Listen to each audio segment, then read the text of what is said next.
ဒီတွေးပေါင်းကြီးကိုကပတ်မှတ်တမ်းတင်တဲ့အောင်1998ခုနှစ်ကလိလာရေးလုပ်ငန်းတစ်ခုပြုလုပ်ခဲ့ပါတယ်တွဲကြီးဟာအပေါ်ရမှာလှပတဲ့အနေထားရှိပေမဲ့အောက်ခြေမှာတော့မောင်မိုင်းနေတယ်လို့ဆိုပါတယ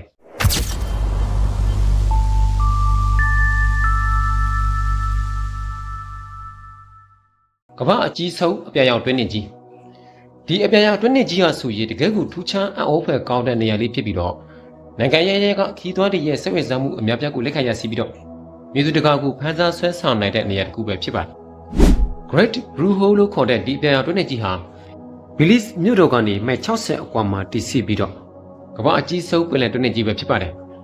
ဒီအပြာရောင်တွင်းနစ်ကြီးလို့ခေါ်တဲ့ပင်လယ်ပြင်တွင်းနစ်ကြီးဟာကြည်လင်အေးမြနေပြီးတော့တစ်ခါမှမမြင်ဘူးတဲ့ရင်းနေတဲ့တဝါအထူးဆန်းတွေယင်းကြီးမော်နွယ်ဝေပေတွေကတော်ရလက်ပတ်သူတွေခီးသွွားတွေကိုတဘာဝခံစားမှုအပြည့်အဝပေးစမ်းနေစမ်းရှိနေပါတယ်ဒီတွင်းနစ်ကြီးကတော့အနည်း125မီတာရှိပြီးတော့မီတာ300ခန့်လောက်ကျယ်ပြန့်ပါတယ်အဲ့ဒီတွင်းနစ်ကြီးဟာနေပေါင်း6500ခန့်ကပယ်လယ်ရေမျက်နှာပြင်မြင့်တက်လာမှုကြောင့်ဖြစ်ပေါ်လာခဲ့တာပါဝါလက်ခီးသွွားတွေကတော့ယူပါရင်ကုန်သမားတွေနဲ့အတူနေ့စဉ်နေ့တိုင်းဒီအောက်ထက်ကတရဝအထူးဆန်းတွေကိုဆင်းပြီးတော့ဆောက်ဖွေနေကြတယ်လို့သိရပါတယ်ပယ်လယ်ဆန်းကရေတဲဆအလော်များတဲ့ဒီတွင်းနစ်ကြီးထဲမှာတော့ထူးဆန်းတဲ့ငါးတွေတခြားသက်စီးတွေနဲ့ရင်ကုန်သမားတွေကြားမှာနေ့စဉ်နေ့တိုင်းအသစ်လူစိတ်ခုပ်ဝဲတွေဖြစ်ပွားလေးရှိတယ်လို့သိရပါတယ်လက်ရှိမှာတော့ဒီ Great Blue Hole ဟာ UNESCO ကကမ္ဘာစီးဟောင်းသမိုင်းဝင်အနေအဖြစ်သတ်မှတ်ထားပြီးတော့ Belize Barrier Reef Research System ရဲ့အဓိကစိတ်ဖက်တစ်ခုဖြစ်စီနေခဲ့ပါပြီအဲ့ဒီတွေးပေါင်းကြီးကိုကမ္ဘာမှတ်တမ်းတင်တဲ့အောင်1998ခုနှစ်ကလိလာရေးလုပ်ငန်းတစ်ခုပြုလုပ်ခဲ့ပါတယ်တွဲကြီးဟာအပေါ်ရမှာလှပတဲ့အနေထားရှိပေမဲ့အောက်ခြေမှာတော့မောင်မိုင်းနေတယ်လို့ဆိုပါတယ်လိလာရေးလုပ်ငန်းလှုပ်ဆောင်ရင်းနဲ့ရင်ကုန်သမားတွေဟာတွဲရဲ့အောက်ခြေမှာရင်ကုန်သမားတို့ရဲ့ရုပ်အလောင်းတွေကိုဆောက်ပွေတွေ့ရှိခဲ့တယ်လို့ဆိုပါတယ်အခုနောက်ပိုင်းမှာတော့ Great Blue Hole တွင်းနဲ့ကြီးဟာကြည်လင်နေတဲ့ရေထဲမှာကျစ်တူရေငါကာရဘီယန်တန်တာကြောက်တန်းငမန်းနဲ့တခြားအရွယ်မရောက်သေးတဲ့ငါးမျိုးစိတ်များစွာကိုတိကျခွေရနေပြီးတော့ပန်းပြေရင်ကုန်သမားတွေကြားမှာဆွဲဆောင်ထားနေတဲ့နေရာတစ်ခုဖြစ်နေခဲ့ပါပြီ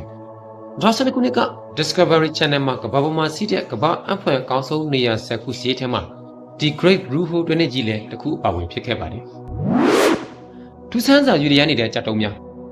That Berry National Park ဟာအမေရိကန်နိုင်ငံကယ်လီဖိုးနီးယားပြည်နယ်မှာရှိပြီးတော့အပူပြင်းဆုံးတဲ့အချောင်းသွေးဆုံးရေမျက်နှာပြင်ထစ်အနှိမ့်ဆုံးအမျိုးသားဥယျာဉ်တစ်ခုလည်းဖြစ်ပါတယ်။ဒီက3တန်းကျော်ကျယ်ဝလာတဲ့ဂါရာယကြီးတစ်ခုလည်းရှိနေပြီးတော့သူ့ရဲ့ဘေးမှာတော့ပေပေါင်း1000ကျော်ခန့်မြင့်ပြီးနေတိဖုံးနေတဲ့တောင်ထွက်တွေအကြောင်းစုကြောက်လွှာတွေထပ်ပြီးဖြစ်ပေါ်နေတဲ့တောင်တန်းကြီးတွေဝိုင်းရနေပါတယ်။အဲ့ဒီ That Berry National Park ဟာခီးလန်ပန်းခက်ခဲကြမ်းတမ်းလို့တဲ့နေရာမှာရှိပေမဲ့လို့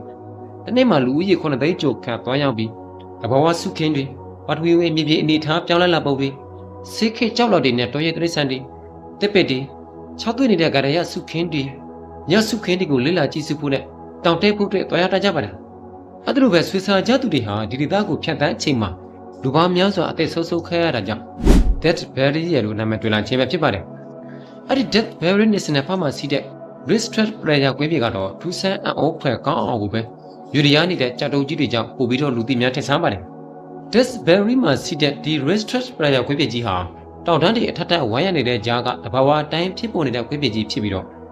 တမန်အချိန်မှာခွေးပြဟာရည်တုဖုံးလွှမ်းနေတဲ့ရေကန်အဖြစ်မြင်တွေ့နေပါတယ်။ဥပြေ6တဲ့နေရာဒီအချိန်မျိုးမှာကြတော့ဒီ Restricted Player ခွေးပြကတော့ရေဒီခန်းချောင်းလို့ဆွမ်းတော်တွေဟာအကွဲကြောင်းတွေဖြစ်ပေါ်လာပြီးဆောင်းရသည်မှာတော့ရေဒီခိုင်းနေတတ်ပါတယ်။ရေဒီခန်းချောင်းသွားချိန်မှာတော့ယောက်ျားကြီးတစ်ယောက်မနိုင်တဲ့အရွယ်စားဒါမှမဟုတ်ဒီအရွယ်စားတဲ့အနှဲငယ်ကြီးတဲ့အနေထားရှိတဲ့ကြက်တုံးတွေဟာထူးဆန်းအံ့ဩဖွယ်ရာကောင်းလောက်အကူပဲသူနေသူဟန်နဲ့စောမြေပြေပေါ်မှာနေရရွေ့သွားနေတဲ့ဆော့ချောင်းတွေကိုတွေ့စီကြရပါတော့တယ်ဒီကြက်တုံးတွေယူရီးယားနေတဲ့အကြောင်းအရာဟာလောကရဲ့နှစ်ပေါင်းများစွာကတည်းကလူတိုင်းတွေ့အေလီတစ်ဖွဲ့ဖြစ်နေကြပါတယ်ဒီကြက်တုံးတွေဟာလူဆွမ်းအားလူပျော်ကားကြောင်းမဟုတ်ပဲသူ့တဘာဝအတိုင်းအလိုလိုနေရရွေ့နေကြပြီးတော့ဒီ Restricted Player ဒေသဟာရသည်ဥတုကောင်းမွန်တဲ့နေရာတီလိုအချိန်မှတော့ခီးလန်ပန်းခက်ခဲကြမ်းတမ်းတာကြောင့်လူပြန့်လောတဲ့ဒေသလည်းဖြစ်ပါတယ်တွားလာဖို့ခက်ခဲပေမဲ့များစွာတဲ့ဘူမိဗေဒပညာရှင်တွေဟာဒီနေရာကိုစောစောစတွားရောက်ပြီးတော့ထူးဆန်းလာတဲ့ကြောက်တုံးတွေယူရီးယားတဲ့အကြောင်းကိုစိတ်ဝိတ္တစားလေ့လာစုံစမ်းကြပါတယ်ဒီနေရာမှာဆောင်းရသူလိုရသည်ဥတုဆိုးဝါးပြီးနင်းမို့တဲ့အချိန်မြေတိုက်ခိုက်နေတဲ့အခြေအခါမျိုးမှာတော့ဘယ်သူမှတွားရောက်ဖို့မဖြစ်နိုင်ဘူးလို့ဆိုကြပါတယ်လိုပဲချစ်တဲ့စီးတဲ့ Restricted Player မှာရည်တွေခမ်းပြီ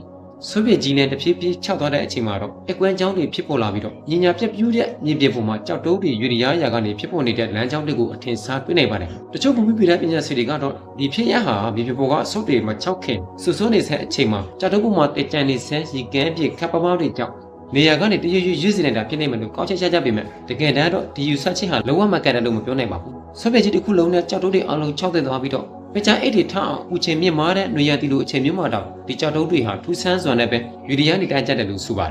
်ဒီလို6သွေးညဉ့်ညံနေတဲ့မြေပြင်ပေါ်မှာနေရာရွေ့နေကြယူတာမကပဲ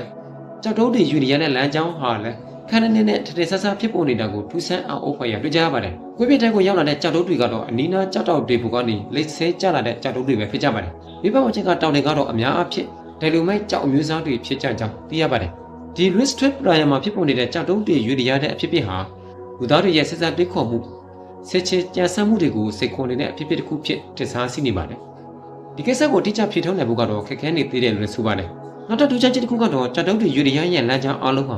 မြင့်ပြအနေထားတိုင်းယူရီးယားနေချေပဲဖြစ်ပါတယ်။နေ့စဉ်လေးလာချင်းတွေအရာကြောက်တုံးတွေဟာကိုစီလမ်းကြောင်းတိုင်းယူရီးယားနေကြပြီးတော့